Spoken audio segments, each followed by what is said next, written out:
Christina Huynh is an award-winning illustrator, damn straight, and muralist based in Western Sydney, Australia, that paints under the name STYNA. Her practice involves creating murals, illustrations, and picture books from different mediums. With an enthusiasm for goldfish and all things fragile in our natural world, Christina creates stories that express her everyday thoughts, experiences, and childhood memories.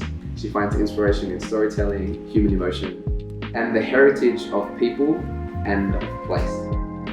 There's always memories that I have that I try and integrate into present works if it's if opportunities are there.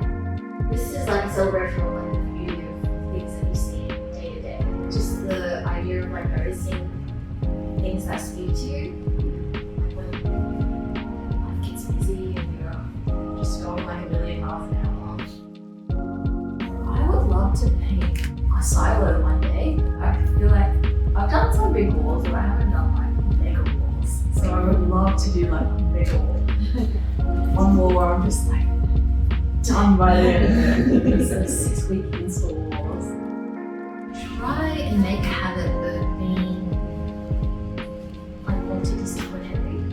So not like you don't have to be good at everything, but just try and be like proficient in a lot of things, so that when different projects arise, you can like adapt to it.